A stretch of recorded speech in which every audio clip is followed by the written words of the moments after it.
గద్వాల జిల్లా గట్టు మండలంలో గుప్త నిధులు కలకలం రేపాయి. ఓ ఇంటి గోడ కూల్చివేతలో గుప్త నిధులు కుండ బయటపడడంతో ఒక్కసారిగా చుట్టుపక్కల తీవ్ర చర్చనీయాంశంగా మారింది. ప్రస్తుతం మనతో మాట్లాడడానికి డిఎస్పి మొగలయ్య గారు ఉన్నారు. వాటిపైన పూర్తి వివరాలు తెలుసుకునే ప్రయత్నం చేద్దాం.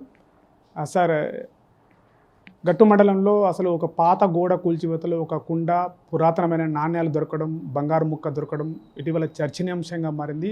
దానిపైన ఎలాంటి విచారణ చేపట్టారు? అసలు ఏంటి సార్ దానిపై? అంటే గట్టు లోకల్ ప్రాపర్లో ఒక శ్యామ్ సుందర్ అనే ఆయన పురోహితుడు తన యొక్క గోడ, ప్రహరీ గోడ, ఈస్ట్ ఫేసింగ్లో ఉన్న ప్రహరీ గోడ రిపేర్ చేసే క్రమంలో ఒక కాంట్రాక్టర్కి, అంటే చిన్న లోకల్ మేస్త్రికి అప్పచెప్పడంతో ఆ మేస్త్రి 4-5 కూలీలను పెట్టుకొని పనిచేసే క్రమంలో కొంత వెండి నాణ్యాలు, కొంత బంగారు ముక్కలు దొరికినాయనే ఒక రూమర్ స్టార్ట్ అయింది. అది పోయిన నెల జరిగింది. వెరిఫై చేస్తే పోయిన నెల June 6th or 5th. దానిపై డీటెయిల్గా ఈ రూమర్స్ మీద డీటెయిల్గా ఎంక్వైరీ చేసి నిన్న జస్ట్ 2 days బ్యాక్ లోకల్ తహసీల్దార్ గట్టు ఎంఆర్ఓ గారు ప్రాపర్గా వెరిఫై చేసి ఎంక్వైరీ చేసి ఆ లేబర్స్ ఎవరైతే ఉన్నారో వాళ్ళను, ఆ ఇంటి ఓనర్ను, ఆ మీడియేటర్ ఎవరైతే ఉన్నారో మేస్త్రి, వాళ్ళందరినీ పిలిచి ఎంక్వైరీ చేస్తే వాళ్ళందరి దగ్గర నుంచి ఒక 33 వెండి నాణ్యాలు, కాయిన్స్, అలాగే ఒక చిన్న బంగారు ముక్క రికవర్ చేశారు. దాన్ని పంచనామాతో యుక్తంగా అది కండక్ట్ చేసి పంచనామాను బేస్ చేసుకుంటూ పోలీస్ స్టేషన్లో ఒక ఎంఆర్ఓ గారు కేసు చేయడం, పిటిషన్ ఇవ్వడం జరిగింది. దాని మీద డీటెయిల్గా ఎంక్వైరీ చేసి ఫర్దర్గా వెరిఫై చేసి ఫైనలైజ్ చేస్తాం. అంటే ప్రధానంగా చర్చనీయాంశంగా మారింది.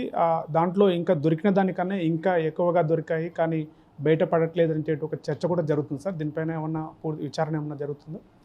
డెఫినెట్లీ.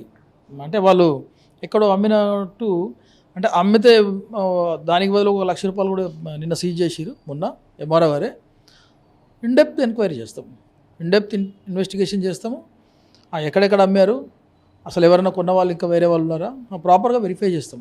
వెరిఫై చేసి అట్లాంటిది ఏదైనా కొన్న వాళ్ళు ఉన్నా కానీ అది చట్టపరంగా నేరం కాబట్టి, అట్లాంటి కొనడం కూడా తప్పు కాబట్టి వాళ్ళ మీద కూడా యాక్షన్ తీసుకుంటాం.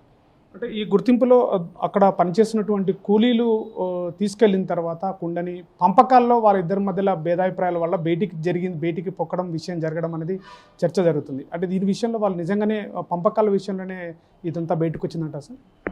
వెరిఫై చేస్తాం, ప్రాపర్గా వెరిఫై చేస్తే ఎక్కడ బయటికి అయితే వచ్చింది కదా. 4-5 ఉంటే ఎక్కడైనా ఏది దాగది, వెరిఫై చేస్తాం. అంటే ఈ నాణ్యాలు చాలా ఏ కాలం నాటికి పురాతనం చెందినటువంటి సార్? ఇంకా ఏమైనా అంటే అప్రాక్సిమేట్లీ 150 పైచీలకు 150 సంవత్సరాల క్రితం ఇవి. ఒకటి 1882 అని, 1912 ఆ పైచీలకు ఇంకా కొన్ని, అంటే దగ్గర ఒక 150 సంవత్సరాలు, అంటే పురాతనమైన నాణ్యాలు ఇవి. అంటే వాల్యూ కూడా మంచి వాల్యూ ఉంటుంది అది. అంటే ఆ గోడ కూలగొట్టేటప్పుడు ఇంటి ఓనర్ అక్కడ సమక్షంలో ఉన్నారా, లేకంటే తర్వాత విషయం బయటికి ఇంటి ఓనర్ ద్వారా ఎట్లా తెలిసింది సార్? అది తర్వాతనే ఇంటి ఓనర్కి తెలిసింది. దానివల్లనే ఇదంతా రూమర్ స్టార్ట్ అయితే దాని మీద వెరిఫై చేసి ఇది బయటకు వచ్చింది. ఇది గట్టు మండలంలో జరుగుతున్నటువంటి గుప్త నిధులకు సంబంధించినటువంటి వెండి నాణాలు, అతి పురాతనమైనటువంటి నాణాలు బయటపడడం, అటు చర్చనీయాంశంగా మారడంతో పోలీసులు రంగప్రవేశం చేసి అక్కడ పూర్తి దర్యాప్తు చేపడుతున్నారు. ఆ ఇంటికి సంబంధించినటువంటి ఆ ఓనర్ని పిలిపించడం, యజమానిని పిలిపించి అతనిపైన అక్కడ కూలీలుగా పనిచేసినటువంటి వాళ్ళపైన కూడా చట్టపరమైన చర్యలు తీసుకుంటే, ఇలాంటి పురాతనమైనటువంటి వస్తువులు ఎక్కడ కనిపించినా కానీ వెంటనే సమాచారం ఇవ్వాలి. కానీ వాటిని అమ్మడానికి కానీ అక్కడ కొనడానికి కానీ వీలు లేనటువంటి పరిస్థితి ఉంటుంది. కాబట్టి ఇక్కడ స్థానికంగా ఈ యొక్క రూమర్స్ వల్ల ఇక్కడ వాటిపైన చట్టపరమైనటువంటి చర్యలు తీసుకుంటాం. వాటిన్నింటిని కూడా పోలీసులు స్వాధీనం చేసుకున్నారని చెప్పేసి కూడా చెప్తున్నారు. వీటిపైన కూడా ఎక్కడైనా ఇలాంటి సమాచారం ఉన్నప్పటికీ కూడా ఇక్కడ పోలీసులకు సమాచారము బయట కూడా అమ్మడానికి వీల్లేదని చెప్పేసి కూడా డిఎస్పి మొగలయ్య గారు చెప్తున్నటువంటి పరిస్థితి.